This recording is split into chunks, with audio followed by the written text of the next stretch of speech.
Hey, welcome on today's episode of Don't Kill the Messenger. I'm Victor with Ventobot, and on today's episode, we are going to be talking about events, live events and virtual events. What types do you need to scale even faster? Now, hey, before I forget and before we begin here today, head on over to ventobot.com/book to get your free copy of the 4 phases to generate never-ending leads. The same 4 phases we take our private clients through so that they can go from the best kept secret to the go-to authority and celebrity in their market. Now today I have Shay Wheat, who is an event planner, and she's just an extraordinaire. She helps 6 coaches, speakers, and experts really scale through profitable and powerful events. Hey Shay, welcome to today's episode. Hey Victor, good to be here. Good. So I know we have a lot to dive into. I know with everything, at the time of this recording, we are actually in the midst of this COVID pandemic, and everyone's kind of moved online. So we're forced to do virtual events, and we talked about that earlier today. However, I know I really want to dive into the live event topic because when those come back, I know they're going to be that much more powerful. They're just going to be everyone's just going to be longing for the physical connection, the face-to-face. Mm-hmm. So let's kind of dive right in and talk live events. Yeah, well, you said it. You hit the nail right on the head, right? It's like events aren't dead. They are just sleeping right now, right? Hibernation, yeah. The live events are going to come back. Now, when they're going to come back, that's what we're going to be taking a look at, as things develop and progress and things change moment by moment. But the reason I say events are never going to die is because they are the fastest way for people to get to know, like, and trust you. Live events, just like you could, for example, let me show you this. You can go and buy a CD, or you can go and buy some music online, and you can have it forever, and you can play it over and over, or you can have it on, all of your devices, right? Why in the world would you go to a concert to see somebody live if you can listen to them in the comfort of your own home? I love that. I know. That's so funny. I've never thought about it that way, but I have a favorite band that I love listening to, and that was the first thing I thought of. I was like, man, I would go see them live every time. Mm-hmm. There's just a different experience, right? Exactly. And I think that's, yeah.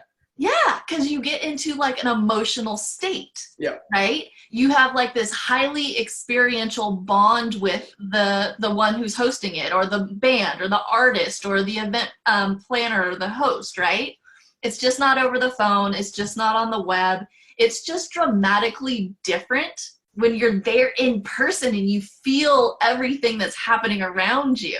Yeah. That's why events will never die. You will always have sporting events. You will always have music events. You will always have business events, because we as human beings crave that connection. And I want to say, I've experienced that even being in this pandemic that we have, right? Because I'm virtual. I do a lot of my stuff virtual until I'm live in person running the event. However, my fiance goes to work every day, and he goes into a lab, and he's got his little tea crew where they take breaks together and, do all of these things. And where we are now, we've been, almost a month. Yeah, we've been in our homes, right? Yeah, it's pretty crazy. It's starting to wear on them, where they're like, I miss the people that I go and interact with on a daily basis. Mm-hmm. Yeah, there's nothing like the face-to-face, like shaking hands, like rubbing shoulders with people and whatnot. Although it's definitely a different experience. There's nothing like, and then I consider myself an extrovert, so I thrive on that. I get so energized by being around people, and sure, I'm a digital marketer, so I'm behind the scenes a lot. I'm kind of in this office alone, at home. At the same time, I go out to these events. I participate in a lot of them because of that, right? There's nothing like that experience of just meeting people, talking with real people, not like the virtual face-to-face Zoom meeting that 10 people tend to have. So Yeah. events are super powerful. And you kind of mentioned it, like creating that experience, and you have that emotional reaction to it. Because I'm sure everyone's kind of a bit like me. I'm sure you are too, where you've been to an event where it's kind of dry and boring. Yeah. You see you laughing there. So it's like, yeah, exactly. We all know what that feels like, right? And that's not the type of events we're talking about here. Mm-hmm. Like Shay here really focuses on creating an experience, and something we've touched on in the past before. And I know we're going to jump into it. There's different types of events, right? We can talk virtual, but that's fun and all. But what we're really talking about is when these live events come back, right? There's like these one day, there's these half day, there's multi-day events, and just kind of getting started with it is something that we're really going to pull the curtains back and let Shay really open up to see what's needed and how to really make those even more profitable, and an experience that our audience is just going to be like, I need to come back every time. Yeah, exactly. Well, and just like you mentioned, there's all kinds of events. So the events that I tend to run that end up creating $2 million in a weekend tends to be a 3-day sell from the stage enrollment type of event, which is a leveraged event for my clients, right? So they end up going from one-on-one conversations and doing these to fill their programs and their packages for the year, to utilizing an event that lets them have 20, 100, 600 people in a room, essentially having an enrollment conversation just over 3 days. So that's the purpose of a lot of the events that I run and produce. Now, you can have an event that is, a 90-minute workshop. You can have an event that's going to be a 1-day event, a 2-day event, a 3-day event. You can do retreats. You can do masterminds. So there's a whole bunch of different types of events. What you have to really consider is, what is the purpose and the intention of the event? That makes a lot of sense. So I guess, so what would be best suited for those? And I'm thinking like mastermind is more of like, I've been to masterminds where they're like 2 days. I've also been to masterminds where they're just like a full day. I've never been in anything like that that's like a half day or like a few hours, but I'm sure they have those. But what would you consider is best suited for, let's say, like a workshop style, or like a smaller, like a half day version of a live event? Well, so then I would ask the question is, what are you doing in that half day or that 1-day event? Is this a lead gen opportunity for you? And who are you inviting? Are you inviting people that are brand new to your world and wanting to learn the 3 keys of X, Y, and Z? And at the end, your offering is going to be, to jump on a phone call with you to dive into, how you can possibly partner and work together? Or are you looking to, have some other type of offering? My suggestion would be more suited for a lead gen opportunity, because when you look at an event, especially if you're wanting to like charge for that event, it's kind of along the lines of, hi, nice to meet you, let's get married, right? When you just meet somebody and they're brand new, they come to your event, and then you make a high ticket offer to join your, year-long program that costs $10,000. Yeah. Right? You just met them 6 hours ago. Yeah, there's definitely some incongruence there for sure. Yeah, exactly. There's no logical step there. It's not. And that's, I've seen as a pitfall for people that are wanting to do events. I've also seen the pitfall of people go, I really want to do an event. It's going to be 600 people, and I'm going to have all of these sponsors and all this, that, and the other. I'm like, great. How many clients do you currently have? I don't have any clients. Okay. What are you going to be offering? I don't know what I'm offering yet. How are you planning on filling the room? I'll ask some joint venture people to help me fill the room. Right? So it's just not totally thought through. Yeah, there's no step-by-step process. And so for somebody like that, it's like, okay, let's start over here. Baby step it. Right? One, are you profitable in your business? Do you have clients? Are you making money? Do you have a program that works? That's like my first question. Right. Yeah. Right? Because if you don't have a program that works, you really should not be looking at doing an event unless it's an opportunity to bring people into your world, to get strategy sessions, to get discovery sessions, to make it so you can make those offerings. And even then, it's going to be more like a meetup group. You know, something small, introductory, hi, nice to meet you, let's go have coffee kind of thing, right? Yeah. Not that you would necessarily go have coffee with them, but nice to meet you, let's jump on the phone for an hour and see if we can figure out if this is a good fit. Yeah, no, I definitely like that. Once you have that program, because I feel like I'm falling into this category of, you know, like I'm looking at live events, and probably for me, it'd probably be more of like a Legion, like you said, like that smaller 1 day or half day type of workshop style or mastermind to introduce more people to Wine World, right? Yes. And like I run my own ads, so then I would I know how to fill it, which is great. That's a whole nother conversation in and of itself, but I'm curious, like what really creates that powerful, intimate, like 1 day or half day type of event? Yeah, absolutely. So there is a structure that works for 1 day events. Okay? So obviously in the beginning, you want to have some inspiration. You want to be having some housekeeping, like this is what to expect. This is what we're going to be doing. This is essentially the promise of the event and what you're going to walk away with, right? So that's kind of your morning. Then you're going to want to move into some content pieces, some experiential pieces, some activities. So it's not just you up on stage the whole time. It's going to be you plus let's move into, you know, sharing with your partner, or, you know, pull out your computer and let's take a look at something, right? What's working here now? And so they're starting to walk away with something tangible that they could go, you know what? By lunchtime, I've totally gotten the value already, and I'm only at lunch, right? Okay, yeah, I love it.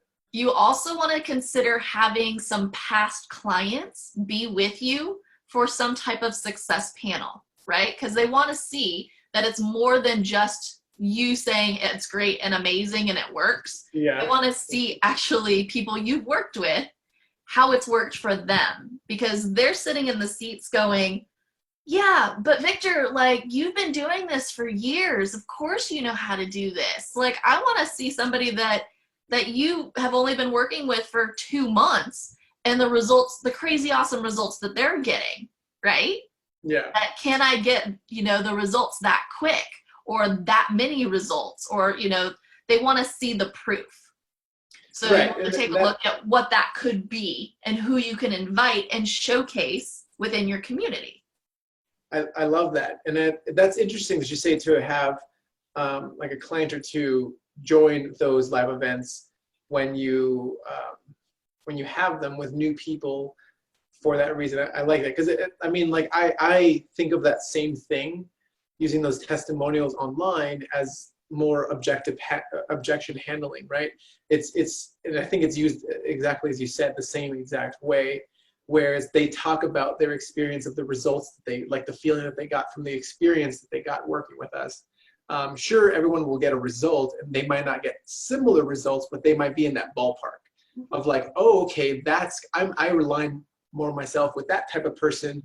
Whereas like I have 5 different testimonials to show, and yeah, I love it. So that's definitely a good thing to know and take note of if you're going to run this like 1 day workshop or half day like live event type of experience here for everyone. Yeah.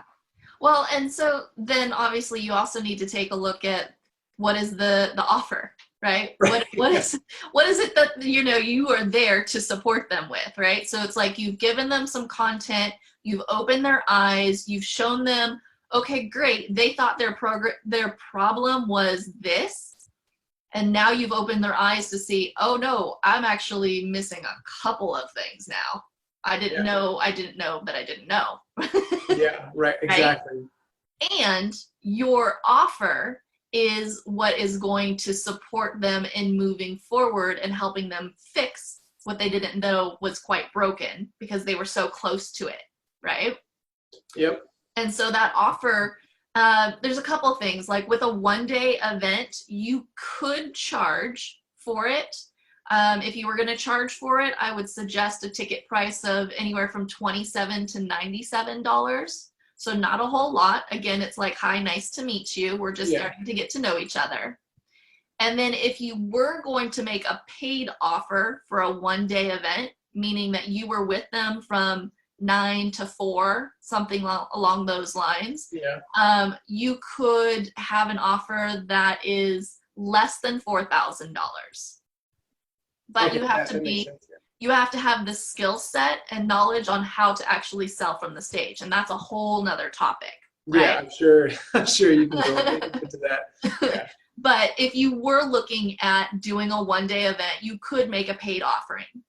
My suggestion, and what I've seen work really, really well, especially if you're brand new to events, would be to make an offer to just jump on the phone with you and deep dive one-on-one with the person and say, okay, I want to know specifically what's happening with you because I've created this event to give you more generality. Mm-hmm. But if we were to hop on the phone for 45 minutes, I could really dive into specifically where you're at and then give you the step-by-step process of what you need to do to move forward. And then if it's a match to work together, then, I'll definitely also present that opportunity as well.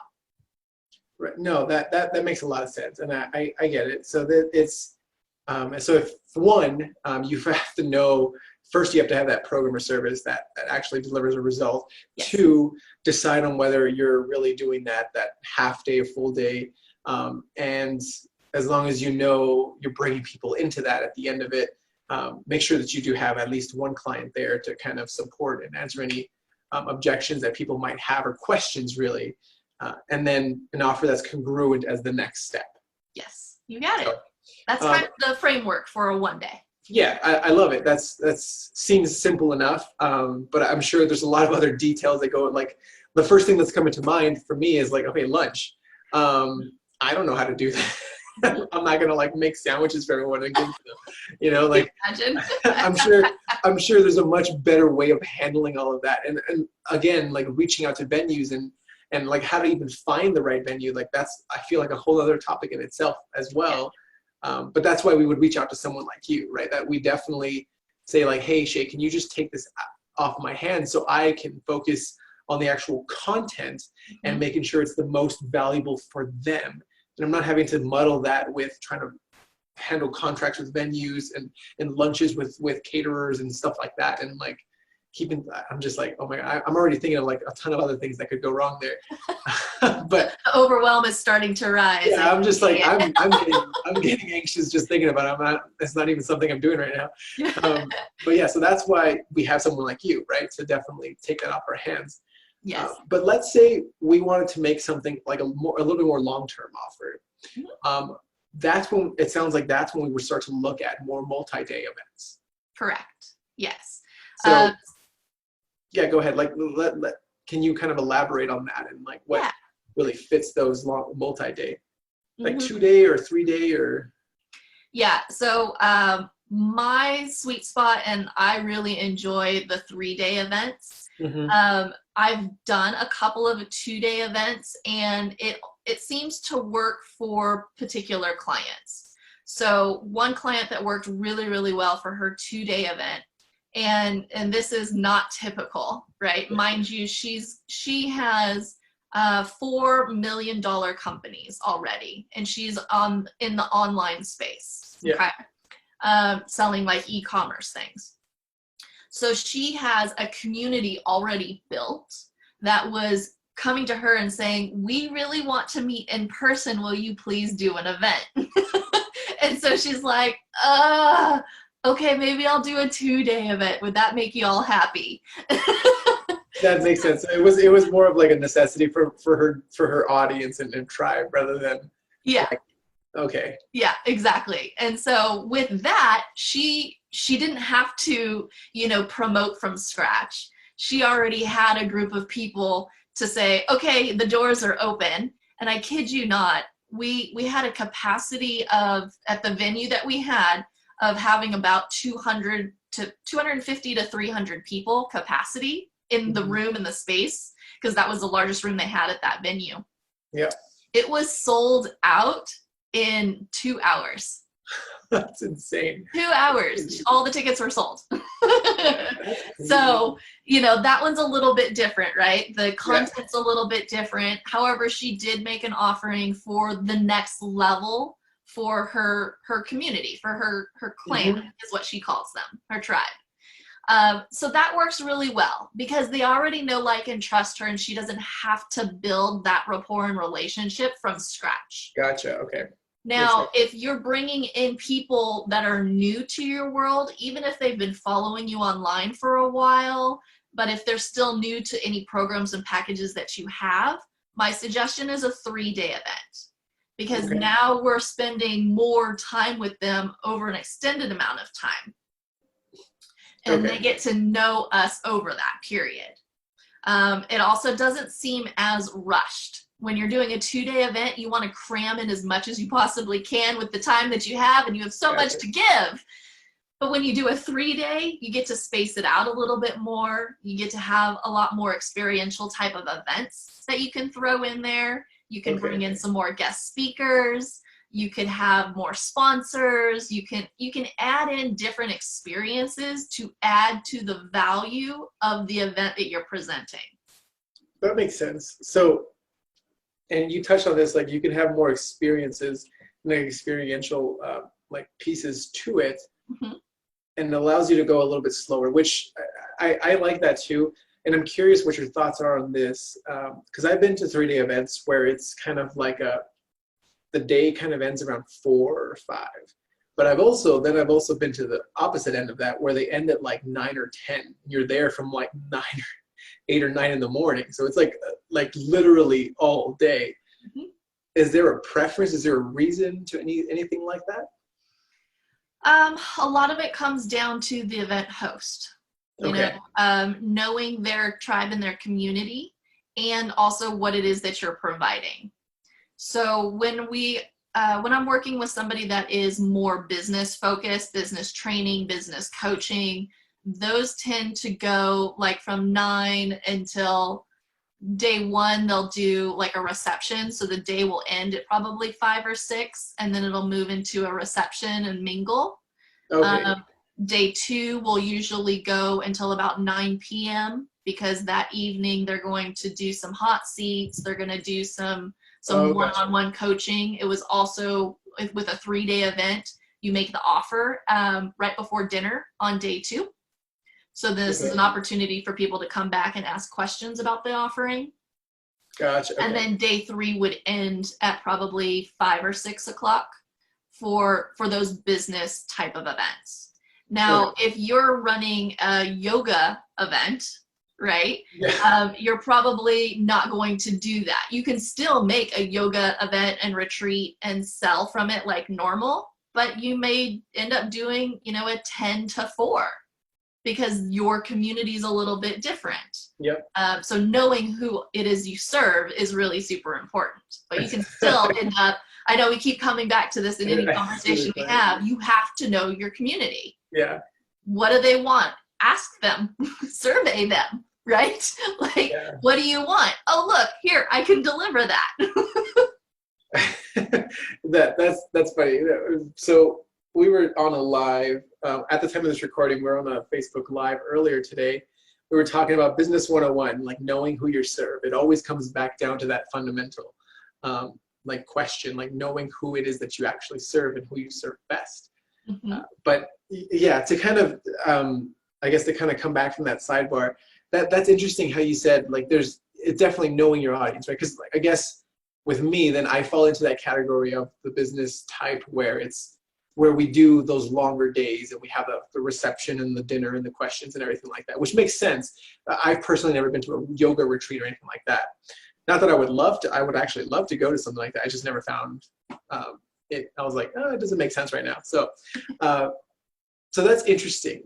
So when the 3-day event, then I'm curious, what is it about the second day that you make the offer? Mm-hmm. Yep. So day one, it's about getting to know you getting to know them. It's, we're starting to open up the relationship, right? Yeah. We're dating. Yeah. Day two is, we've been together for a while. We've had some breakthroughs. We've had some aha moments. We've had some possible breakdown moments. We've had, the pain is starting to show where all of our gaps and our blind spots are in our business and what it is that we have to do and fix.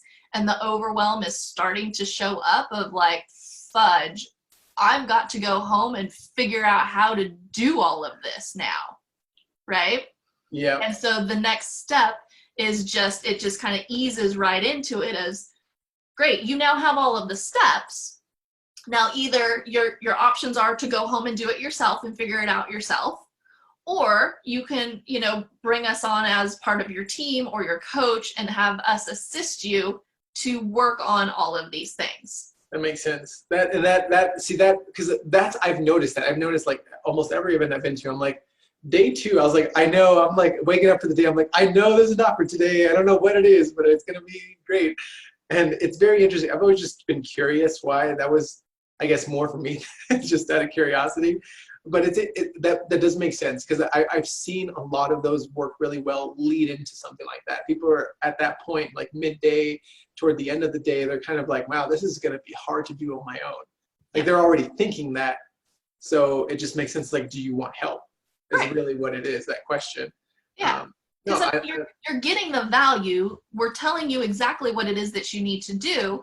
Now you're in choice whether you want to go and try and figure it out on your own, or have the proven success system to assist you to do it quicker, faster, and probably more profitably. Yeah, no, I love it. That's absolutely important to understand it. And that's like the biggest difference, I think. I feel like for me, and I don't know if we'd ever get to that point of the 3-day, but definitely the 1 day, not the 2-day. It sounds like it's a little, you have to be very specific with what you do to really fall into that category. But 1 day, these 1-day workshops or events really are going to be, for at least me, myself, are going to be something that we're going to be able to do and strive in. And I feel like a lot of my community is going to be very similar in falling under that category. They may not be at the point yet where they need the 3-day makes sense. Yes. But it sounds like the 1-day event is really where we're going to be able to shine and do our best and serve our community the best as we can possible. So if we did have questions as far as really like, how can we make this profitable? So we talked about, really dove in and said how we make these powerful events and make the experience good. How do we make them profitable? Mm-hmm. Do you have something for us there? Yeah, absolutely. So that's kind of a loaded question, right? Yeah, I know it. It's like each person's going to be a little bit different based on where they're at in their event. Mm-hmm. So, someone like yourself, you might be able to go ahead and move into a 1-day event, but I'm going to ask you a couple of questions of like, great, how many clients do you have? What is the revenue? What is it that you're offering? What is your high ticket price? Who is your community? Are they, for example, if I had somebody that works with divorced moms that are dating again, we're not going to end up putting her event in a time frame when the kids are out of school and they wouldn't be able to come. Right. Yeah. That makes sense. So it's like, I'll be asking a bunch of questions of like, when and where and what does this look like, and start to pull out the vision.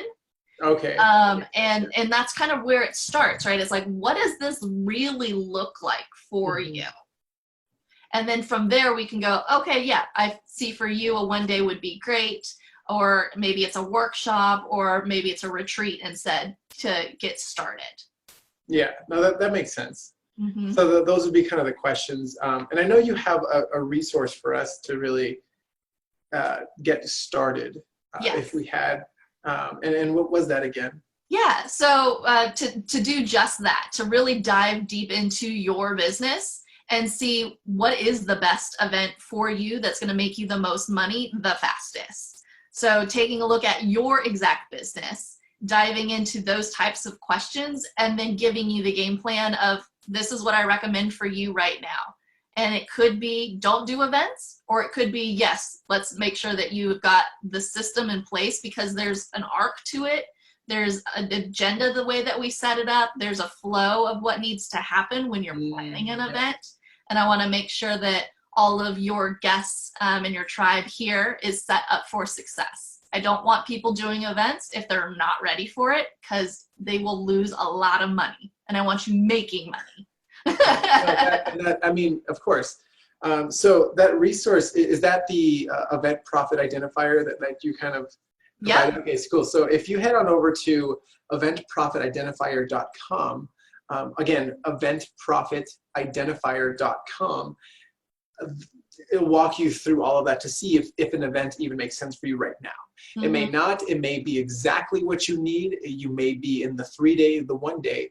I am gonna put it out there that most of us are gonna be in that 1 day, and then we can have a conversation with Shay to see how she can take a lot of that off our hands so that we can focus on our expertise instead of having to pretend to be an event planner. So and try to figure all those details on our own. So head on over to eventprofitidentifier.com so you can get all those questions asked, walk through. It's like a questionnaire, right? Is that kind of what it is? It's a questionnaire they'll fill out, and then they'll actually schedule time for me to take a look at their actual business and Nice. give them my recommendation. Yeah, no, I love it. And that's going to be something that I'm going to take a look at and see what we can do with that there. But yeah, thank you again so much, Shay, for coming on today and really pulling the curtains back of like what happens as far as events go, live events, right? I know we could have talked live virtual events, we could have talked a lot of other things, but I know for you, I definitely wanted to, you're just a complete expert at this. I wanted to make sure that we were able to get into that space, like 1-day event, 2-day, which I don't think you recommend either, and then 3-day, unless you're a very specific person. But like 1-day or 3-day events are definitely where people are going to be, and how to run them powerfully and profitably so that we can scale even faster. Thank you again for coming on today. It was a pleasure talking to you and really kind of getting to know a little bit more about that event space. Thank you so much, Victor. So much fun. And I look forward to being of service to your community and to you with any questions, concerns, comments, jokes that you all have. I love it. Yeah, awesome. Well, thank you so much. Now, before I forget, if you're looking to transition out of the best kept secret and really become that go-to celebrity authority in your market, first, events are one of the best ways to really do that and spend that time with people to get them to know, like, and trust you. And second, you have to learn how to actually fill the events. How do you bring people and get them to show up so that you can get them to know, like, and trust you? So head on over to ventobot.com/book to get your copy, your free copy of the Complete Automation Strategy, the 4 phases we take our private clients through to do just that. So until next time, I'm Victor with VentoBot, and I will see you later. Bye.